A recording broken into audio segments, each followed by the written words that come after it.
जब तक दूसरों की थाली में झांकते रहोगे तो अपने हिस्से की रोटी भी ठंडी हो जाएगी।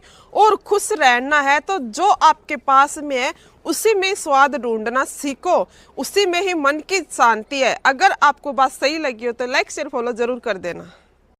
बात कड़वी है लेकिन सच है। मकान रोड पे हो तो उसकी कीमत होती है, और अगर जमीन रोड पे हो तो उसकी भी कीमत होती है, लेकिन अगर कोई इंसान रोड पे हो तो उसकी कोई कीमत नहीं होती। अगर ये बात सही लगे तो लाइक कमेंट जरूर एक साधु ने एक कुत्ते से कहा, तू है तो बहुत वफादार, परंतु तेरे में 3 कमियां हैं। नंबर 1, तू पेशाब हमेशा दीवार पर ही करता है।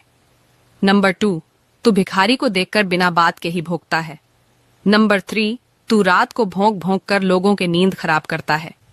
इस पर कुत्ते ने बहुत ही सुंदर जवाब दिया। कुत्ता बोला, साधु सुन, जमीन पर पेशाब इसलिए नहीं करता कहीं किसी ने वहां बैठकर पूजा की हो। भिखारी पर इसलिए भोंकता हूं, वह भगवान को छोड़कर लोगों से क्यों मांगता है, जो कि खुद भिखारी है भगवान से क्यों नहीं मांगता। और रात को इसलिए भोंकता हूं, हे पापी मनुष्य, तू इस भरम की नींद में क्यों सोया हुआ है। अपने उसे प्रभु को याद कर जिसने तुझे इतना सब कुछ दिया है।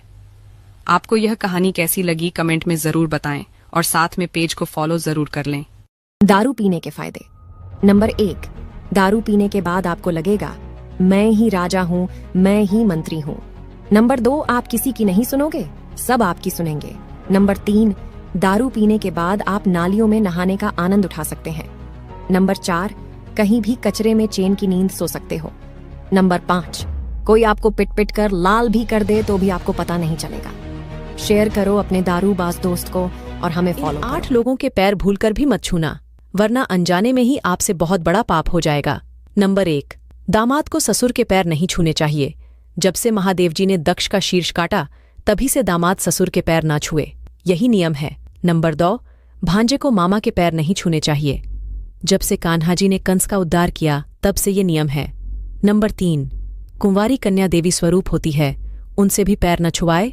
नंबर 4, सन्यासी को कभी भी अपने गुरु के अलावा किसी और के पैर नहीं छूने चाहिए।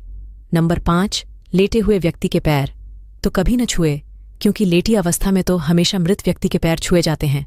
नंबर 6, मंदिर के भीतर पुजारी के पैर छूकर उनकी तुलना भगवान से कदापि न करें। नंबर 7, अशुद्ध या अशौच स्थिति में किसी के भी पैर न छुए। नंबर 8, भजन कर रहे या पूजा कर रहे व्यक्ति के पैर कभी न छुए। बहुत से ऐसे लोग हैं जो इन सभी बातों को नहीं जानते, उनसे यह जानकारी अवश्य शेयर करें।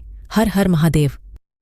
सरकार को एक नियम ये भी लागू कर देना चाहिए कि हॉस्पिटल प्राइवेट हो या सरकारी, अगर मरीज मर जाए तो उसका पूरा बिल माफ हो जाना चाहिए। इससे फायदा ये होगा कि डॉक्टर मरीज को बचाने की पूरी कोशिश करेगा, और इतनी कोशिशों के बाद भी अगर मरीज मर जाता है तो उससे अनावश्यक वेंटिलेटर या अन्य तरीके से लूटपाट नहीं की जाएगी। अगर सहमत हो तो शेयर जरूर करना। दारू पीने वालों में 4 खूबियां होती है जिसे आप नजरअंदाज नहीं कर सकते। पहला, रात के 8 बजे से पहले सारा जरूरी काम ऐसे निपटा लेते हैं जैसे इन्हें कोई जरूरी मिशन पर जाना हो। दूसरा, दारू पीने से पहले 2 बूंद ऐसे गिराएंगे जैसे ये संस्कार इन्हें विरासत में मिला हो। तीसरा, भले ही इनके पास खाने के पैसे ना हो, लेकिन दारू पीने के लिए पैसों का जुगाड़ कहीं ना कहीं से कर ही लेते हैं।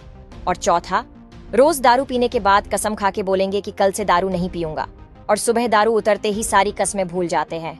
आपको हमारी बात कैसी लगी कमेंट बॉक्स में जरूर बताएं।